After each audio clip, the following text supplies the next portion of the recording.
Look at that. Oh, thanks. Michael, thank you for joining us. Hey, thanks for having me. I'm definitely blushing. I was not expecting. I was just expecting like, here's this guy.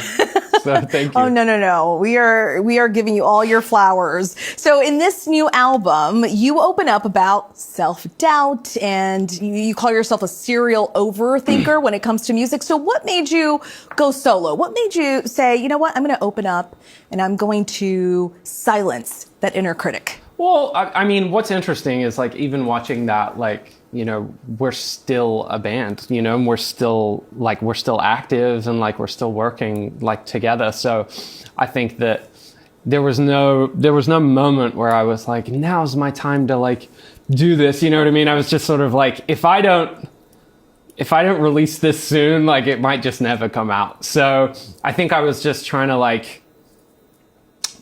figure out a little bit about who I am and sort of like if I'm, you know, like what I have to say. So I think I'm just having fun with it. I'm just here to have fun. This is cool. Yeah, and we were talking earlier. You said this is kind of like a break, just going out and speaking to people about your new album because you're a new dad. Yes. You're a husband. You said you have a 1.5-year-old. Yeah. So this is like vacation mode for me right now. I know what you mean. Yeah. So how has fatherhood inspired your music? Yeah, it's funny because like I don't think that There she is. That was her when she was very, very small. Yeah, I'm really tired there. But I was able to like look at music again from like a fresh perspective and a new lens. You know, like being a dad really helped me realize that like I was trying to be something else when like I was just watching my daughter's like authenticity every day. She'd just wake up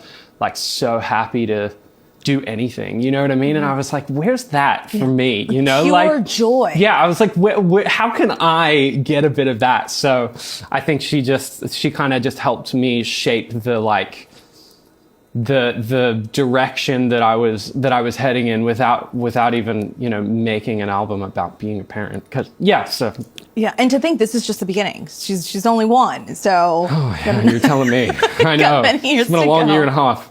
Yeah, I bet. So I would imagine it's a little different going from being in a group. I mean, I know you're still in the group, but then to becoming a solo artist. So what's that songwriting process been like? It's just so different, and like the pressure is higher because there's nothing else to hide behind, which, you know, has a lot of, you know, positives for me as well in the music that I'm representing myself, but also like a lot of negatives because it's like it's just what I've been used to and like the crutch that I've relied on forever. So it's just scary and an adjustment, but you know, it's nice to be here and do this too, and I'm also looking forward to like being able to hide again. What do your bandmates say about the album, about your solo path? Yeah, we play everything to each other, you know, like we're all the biggest fans of each other. Like Ashton and Luke were the first two to release solo stuff, and they were in my like top played of the year. You know, like I love that we're battling this stigma of like you can't be solo artists and in a band. Because I personally don't think that that's true, and I like to think that we're representing that like you can have both. You can do it all, you know, like music doesn't have to be so like singular now. It can be an experiment and it can be fun. I love that you all are so supportive of each other. That's really neat to hear. So you've got a lot going on, but what is next in your journey? So this album is out. Do you have anything else lined up?